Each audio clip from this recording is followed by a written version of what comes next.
Добро пожаловать на первую нашу стратегически важную остановку. Это единственная пустыня на Карибах. Она называется Дюнас де лас Кальдерас. Мы ее называем Дюны Бани, но в принципе тяжело спутать, потому что, как я уже говорила, это единственная пустыня на всей территории Карибов.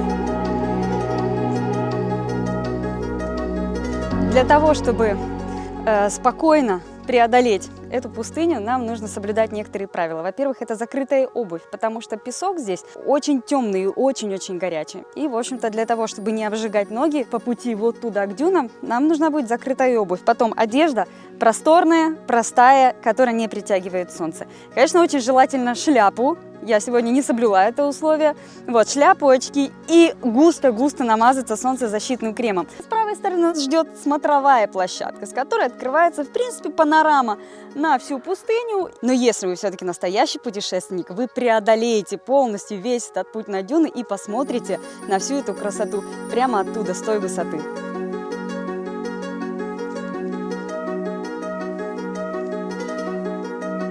В этой пустыне очень редко встретишь людей, но можно встретить настоящих истинных жителей этой пустыни. Посмотрите на этот след. Как вы думаете, кто его оставил? Если вы угадали, что это игуана, значит, вы большие молодцы. Видите, это хвост, след от хвоста, который она тащит за собой, и по обеим сторонам следы лапок.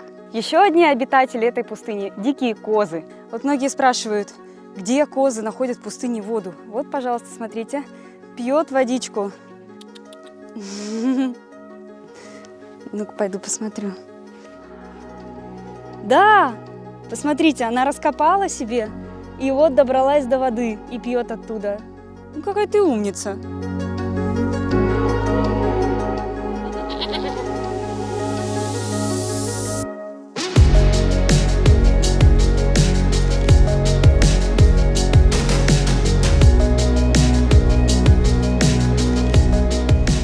Мы подходим к самому сложному и самому красивому этапу.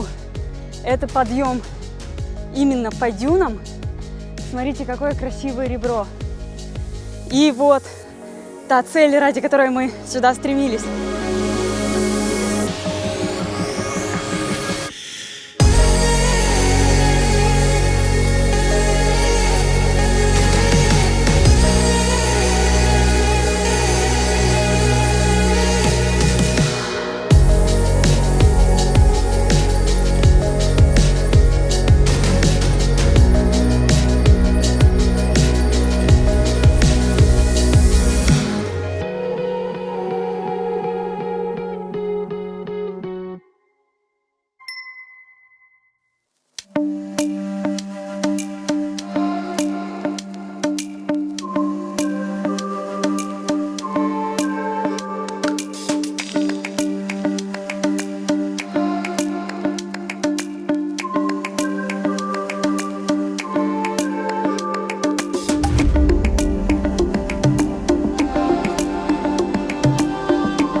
Дорогие друзья, мы сегодня не поехали смотреть фламинго, потому что прилетел какой-то волшебник на вертолете и их распугал. Про волшебника это шутка, но про вертолет это правда. Мы приехали вот на соляные копи. Это и есть солина. Здесь уже около 300 лет добывают соль. На самом деле, когда здесь нет людей, и мы сюда приезжаем, наши многие гости не верят в то, что это производство до сих пор работает. Но, как видите, сегодня рабочий день. Но не получилось в этот раз. Нужно очень внимательно следить, чтобы не шариться вот здесь вот по рельсам, потому что, сами понимаете, достаточно опасно. Мы приехали прямо в разгар процесса, поэтому можем видеть его на разных стадиях. Вот прямо сейчас добывают соль и на паромчике тянут ее к берегу. Вокруг можно видеть такие белые сугробы соли.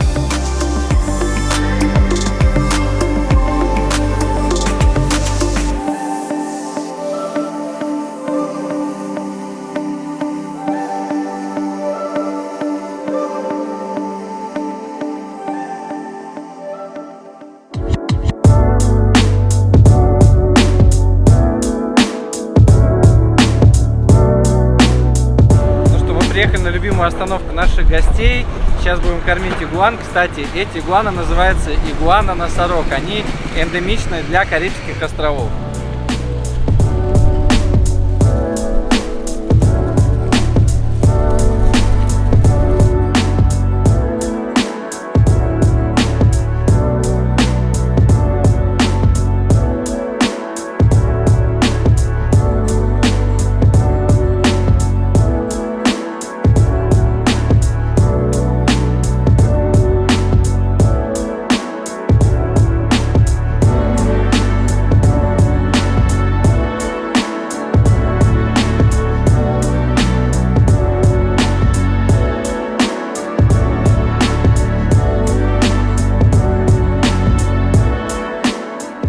приехали в отель Эко Дель Мар и успели к самому красивому, к закату. Ну что, Карина, как тебе? Это прекрасный вид. Солнце садится как раз в Карибское море.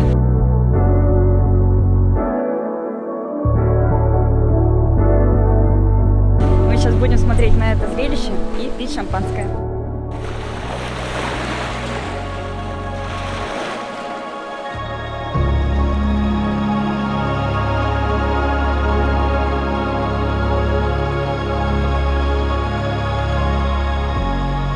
Ну что, за бухту Орлов? За бухту Орлов.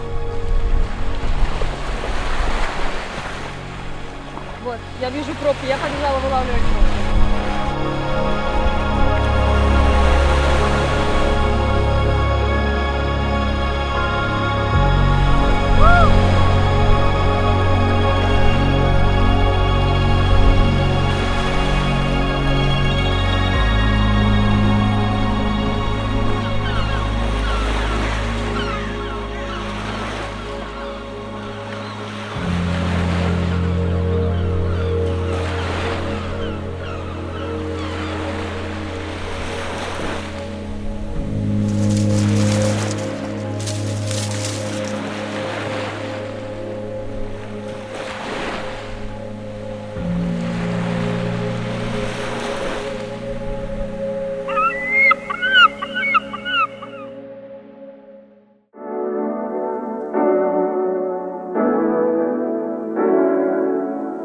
Сегодня мы находимся недалеко от бухты Орлов в замечательном эко-отеле, который называется Эко Дель Мар. И он не all-inclusive, в отличие от большинства отелей Доминиканской Республики.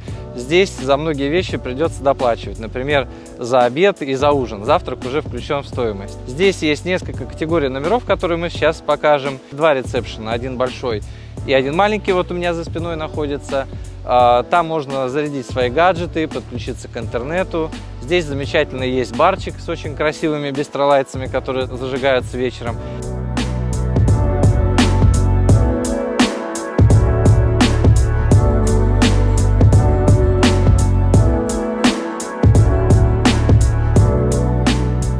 Вот этот тип номера называется «Кактус». На самом деле здесь их есть несколько видов. Две кровати внутри, вентиляторы. Вот такой вот интересный ключик здесь, видите, брелочек в виде дельфинчика. Что тут есть еще интересного? Есть шкаф, куда можно убрать свои вещи. Он также закрывается на ключ.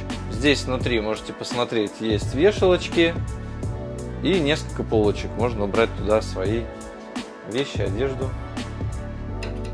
Тумбочка. Тоже здесь выдвижные такие есть штучки. Вот. В принципе, телевизора здесь нет, фена здесь нет. Так что, наверное, имеет смысл это все вести с собой. Слава богу, что здесь есть розетки. Пойдем посмотрим, что у нас в ванной.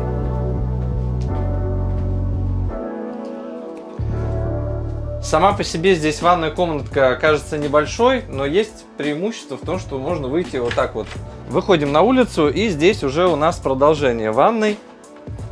Здесь есть вот такая вот штуковина, куда можно кидать там грязные вещи, полотенца. Здесь полноценный прямо такой душ. Горячей воды все равно нет. Есть еще одна раковина. Видите, она сделана прямо из цельного куска дерева. На мой взгляд, очень колоритно. Сам отель вообще себя позиционирует как эко. То есть здесь все максимально постарались сделать из натуральных материалов. Терраса достаточно просторная. Мне кажется, здесь очень классно проводить время вечером. Но есть определенный ряд минусов. Во-первых, вот эти корпуса, которые называются «Кактус», они, конечно, значительно дороже, чем тенты стоят. Во-вторых, они, как правило, находятся очень, относительно, опять же, палаток, далеко от пляжа. То есть для того, чтобы пойти покушать, для того, чтобы пойти искупаться, нужно проделать достаточно большой путь. Так что здесь уже смотрите сами. Опять же, вот этот корпус Hotel Siete, да, или J7, он находится, наверное, в самом отдаленном месте. Здесь, конечно, красивый вид открывается на Карибское море, но я считаю, что из нашей палатки вид лучше.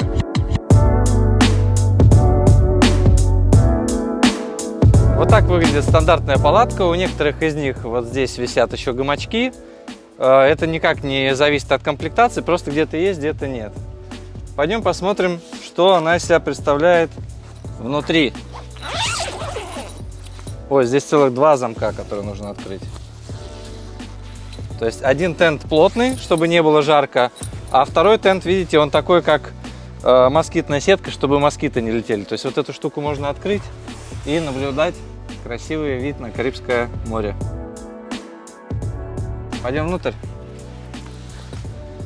Внутри достаточно просторно, достаточно высокий потолок.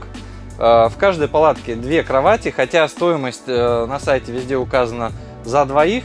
Но, в принципе, здесь можно разместиться и втроем, и вчетвером. Но за каждого дополнительного человека нужно будет какую-то там определенную сумму, опять же, в зависимости от сезона, доплатить. Что нам кладут в палаточку? Во-первых, кладут вот туалетную бумагу, 2 полотенца. Здесь еще, кстати, стоит вентилятор, в нашей палатке не было такого. О, и он работает, смотрите-ка. То есть, в принципе, здесь можно даже зарядиться. В нашей палатке такой роскоши не было. Хотя у нас прямо на самой первой линии. И также нам сказали, что здесь, в этой палатке, есть свой собственный душ. Ух ты, здесь прикольно. Видимо, у нас какая-то была сильно попроще палатка, потому что здесь, кроме душа, вот с той стороны умывальника, есть также еще и отдельный унитаз. Вообще прям шикарно, я считаю, люкс. Ну и, конечно, здесь есть те вещи, которые просто невозможно оценить никакими деньгами. Это невероятно красивый цвет Карибского моря, как сказала Карина, как глаза Джареда Лето. И, конечно же, потрясающие карибские закаты.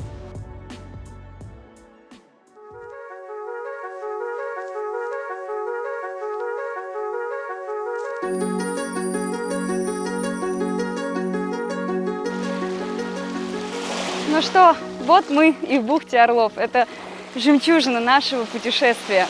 Находимся в полном уединении на 11 километров белоснежной пляжной полосы. У нас потрясающее, очень ласковое, теплое Карибское море, чистейшее. Белоснежный песок, можно найти вот такие вот красивые раковины, кораллы и другие ракушки. На пляже немного колючек, пляж дикий, поэтому я бы рекомендовала везти сюда коралловые тапочки. Но если вы их не возьмете сюда, не беда, ничего страшного, просто нужно смотреть под ноги. Ну а зачем мы преодолеваем такое огромное путешествие и едем так долго сюда? Вот, смотрите сами.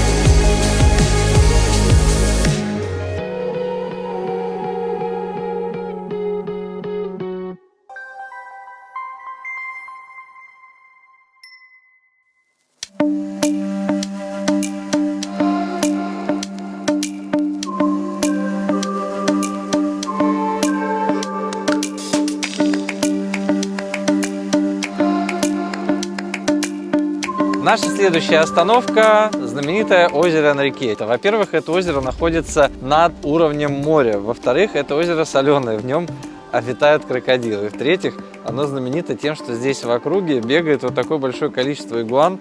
Они практически ручные, и они очень любят покушать. Вот. Они, эти игуаны, вегетарианцы, можете взять с собой какие-то фруктики, они будут очень рады. Вот, этот прям настаивает, чтобы я ему что-то дал. Ну а мы сейчас поедем на лодочке смотреть крокодилов.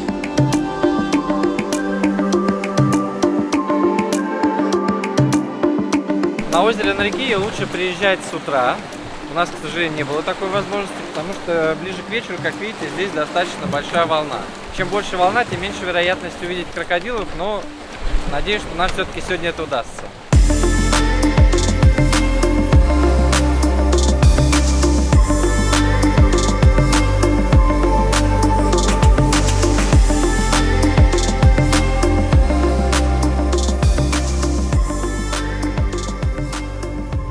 Ай, какой красавец!